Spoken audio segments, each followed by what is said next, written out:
Are we doing two or three? No.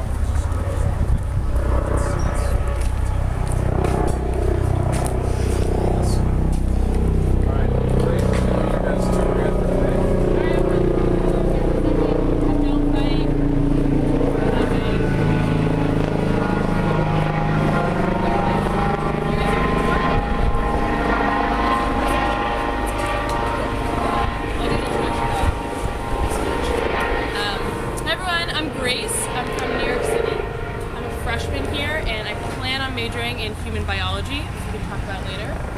The tour is going to last about an hour and 10 minutes or so, and we're actually not going to end up here. We're going to end up over in White Plaza, about a 10-minute walk away, so if you have parking or anything, you might want to get it situated for like an hour. I'll direct you back, don't worry. But I want to make the tour as fun and as engaging for you guys, so if you have any particular questions, please let me know. If I start to mumble or you just can't hear anything, just like raise your hand and like yell really loudly. Just let me know.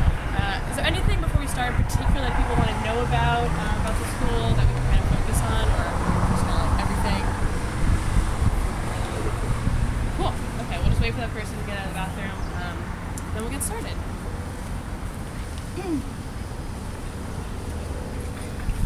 Walking tour. Yep.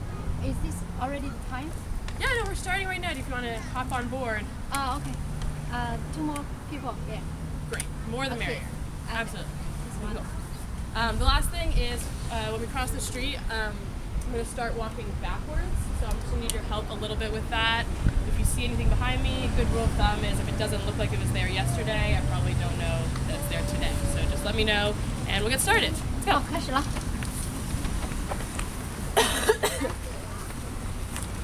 I also have a little bit of a cold, so again, if I start talking quietly, just come all over.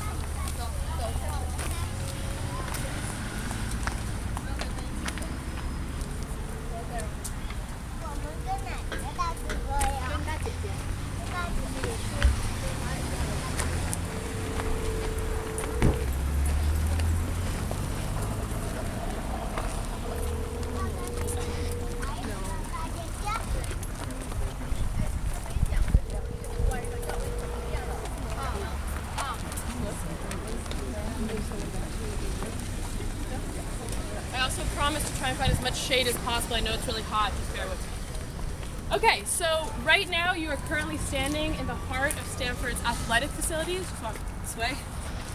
Over there is the football stadium. Behind the visitor center that you were just at is the Ford track and field. And right over here is the Arriaga Center for Sports and Recreation. It's a gym open to all students and faculty for free. You just have to swipe your card. It has a full rock climbing wall, basketball courts. I've taken kickboxing classes there, yoga lattes, pretty much anything that you can do or can imagine is there.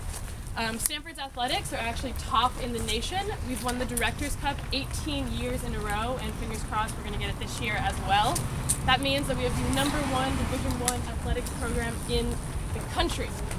In the Summer Beijing Olympics, we brought back 16 medals between students and alums. And fun fact, if Stanford were a country, we would tie with Japan for 11th in the world. Pretty cool.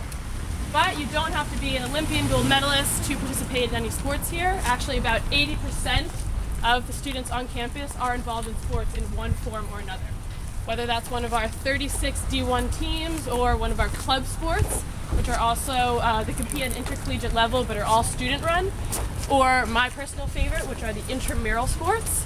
A fan fave is the inner tube water polo, although I have personally dabbled in table tennis, dodgeball, and in the fall I made my first appearance on the flag football field. All the teams are very welcoming. I'd never played football, I'd never seen a game of football being played, I never watched it on TV, but I'd seen Friday Night Lights, Little Giants, things like that, and I felt like I could do this. Actually, on my first time on the field when I got put in, they threw the ball, I caught it, I thought it was the most triumphant of catches you could possibly imagine. I'm running, everyone's screaming, the crowd is going wild. There were like 4 people in the crowd, but that crowd was going wild. What I didn't realize at the time is that they were not yelling with me, they were yelling at me as I was going in the wrong direction. Ended up scoring for the physics grad students, who are not actually the most gracious of winners. But it is a lot of fun, great way to get involved, and a lot of students participate in sports on Stanford's campus. Okay, so we can start to talk a little bit about the history of the university. Does anyone know the full name of Stanford? Anyone? It is actually Leland Stanford Junior University.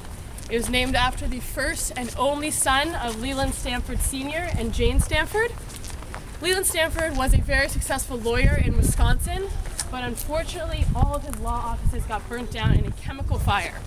So he and Jane packed up all their things, they moved out west, followed the gold rush, and he started to build this new fortune in the mining industry. He dabbled in politics a little bit more, but he was actually the one that drove in the golden spike in the Transcontinental Railroad, which is pretty cool.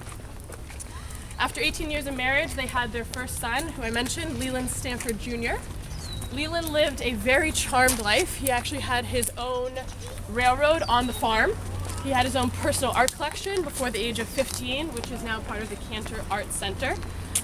But unfortunately, just before his 16th birthday, poor Leland contracted typhoid fever in Constantinople and died in Florence, Italy. His parents were absolutely devastated by this. By the way, I'll just take a moment to point out that this is Montague Hall for undergraduate admission and financial aid. If you have any specific questions on that, they're going to be the people you want to talk to. They have drop-in hours that you can go in and talk to someone, but we'll get a little bit into that in a bit. Anyway, so after their son died, they felt like they had to do something to memorialize his death. A little bit after he passed away, rumor has it that he came to his father in a crazy dream and said, "Father, do not live for nothing. Live for humanity." Leland woke up in a fit and said, "The children of California shall be our children." He and Jane talked to a lot of heads of universities. They went over to guys over at Harvard and MIT and all those places and thought about what they could do. Decided to come out to California and build their very own university. On October 1st, 1891, the doors of Stanford opened on 5 grounding principles. I'm going to name all 5, and you are going to tell me which one is no longer true. I think you can handle it, but we'll see. We'll see if you can get this right. The first grounding principle was that Stanford was going to be co-educational. Boys and girls could attend. The second one, that it was going to be non-sectarian, open to all religions.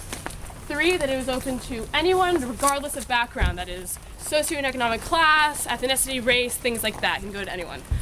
The 4th is that none of the original land on Stanford's campus on this farm could ever be sold.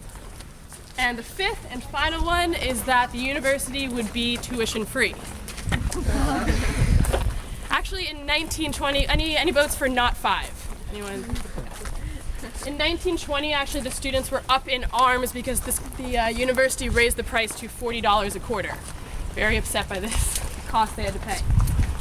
Unfortunately, today the price is a little bit higher. Students pay approximately $60,000 per year for Stanford University, but we do have one of the best financial aid packages in the country. We are committed to getting anyone to the school that is qualified and wants to be here. About 75% of all students at Stanford are on some form of financial aid.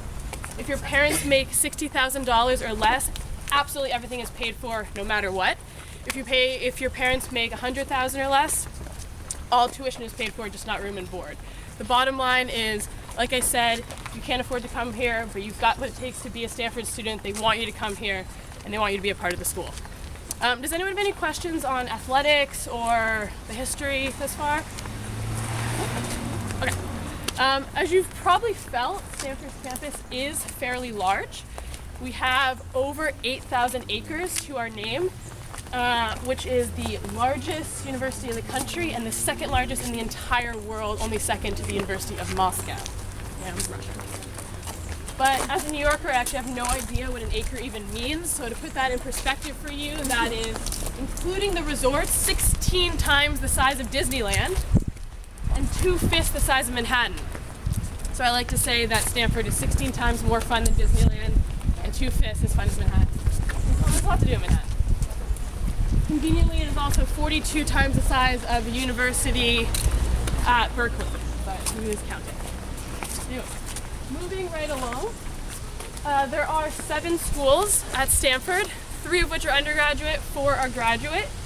The 3 undergraduate schools are the School of Humanities and Sciences, the School of Earth Sciences, the School of Engineering, and the four schools of graduate studies are the School of Law, the School of Business, the School of Education, and the School of Medicine. So the School of Humanities is the most popular one, but when you apply to Stanford, you don't actually have to pick a major. You don't have to pick a school that you're going to when you come in. They want you to take those first 2 years to really explore and figure out what you want to do. So when you write your application, you're not going into the humanities and sciences or engineering. You can have interests at that time, but before you actually get on campus, you're assigned to an advisor who's going to help you figure that out and talk you through what classes you're going to take. The bottom line is they want you to explore and they want you to kind of dabble in a lot of different fields. This quarter, I'm actually taking a class called Dance in Prison. This is not a class I think I would have been able to take if I did not have this opportunity to explore early on. We meet twice a week, and one of those 2 days we actually get to go to juvenile hall and teach the incarcerated boys there hip hop. It's all about the power of rehabilitation through the arts. We've learned all about the juvenile justice system. It's really, really cool. Her first account stories been my favorite class thus far, without a doubt. It actually fulfills one of the requirements that we have to graduate. So you don't necessarily have to take your standard science class or just take a basic math class. You can do it in a lot of different ways. Super flexible, super cool way to get those classes done.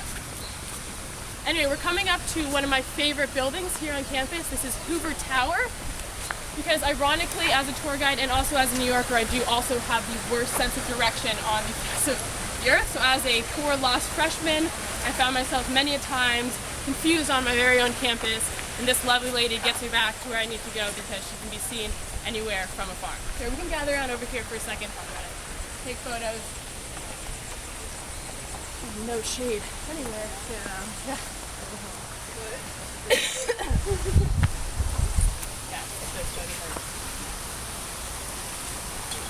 So Hoover Tower is 285 feet tall.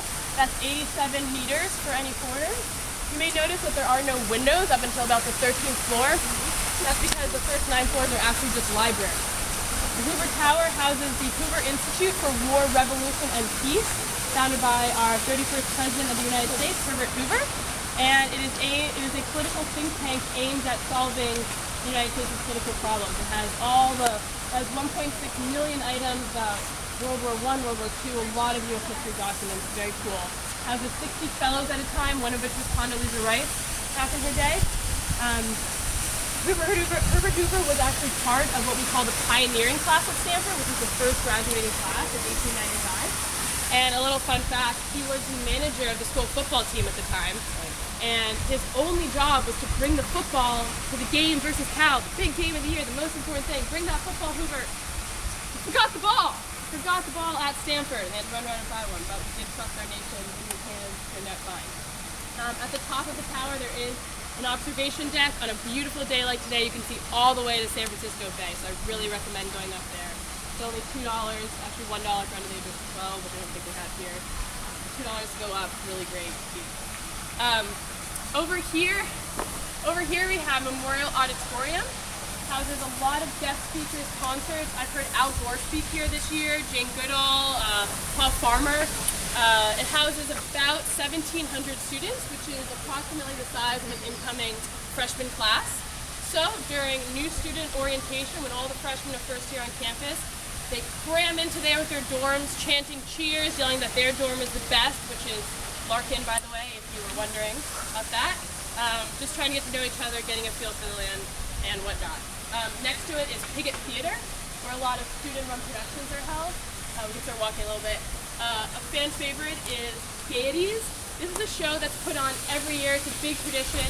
It's put on the week before our big game versus that school up north, which shall not be named. It's supposed to poke fun at us, poke fools at that school, and get everyone pumped up for that big game. A lot of traditions like that. We're very big on traditions. As a freshman, that's been a really important part of my first year, kind of feeling like I'm a part of something bigger than myself. One of my favorite ones, actually, because we do a lot of things in those freshman dorms, like I was telling you about, is something that happens in my dorm every week, right before finals week, which is what we call dead week, when everyone is studying, really stressed out. And you can imagine, as freshmen on campus, you're kind of confused or nervous by your first set of exams in the fall. You don't really know what to expect, what's going to come at you. And so I'm in my dorm, I'm worrying about the exams approaching, and a student comes up to me and says, you know, I hear that there's something going on that we're all going to do as a dorm. I think you should be a part of it. I'm like, oh, okay, that's cool, I guess. I don't know, I'm studying, I'm nervous. They said, oh, it's called LSD. I was like, you know, I'm not really into that kind of stuff. And they said, no, Grace, you got it all wrong. It's Larkin Silent Dance. I was like, huh, that sounds interesting. What we do as a dorm every dead week is we get dressed up in the most ridiculous of clothing, something at Stanford which we call Rally, very near and dear to my heart. Put on pretty much the craziest thing you can find. This could be a lion onesie, it could be a George Washington outfit, I don't know, what have you. Put on your craziest of outfits. Someone in the dorm creates a playlist that's about an hour long. Everyone downloads it to their MP3, iPod, iPhone, whatever it is. You all gather together at one time around 10 o'clock at night, again, when everyone on campus is studying. You plug in your headphones, you press play at the exact same time. It does take a few practice rounds sometimes to get that right.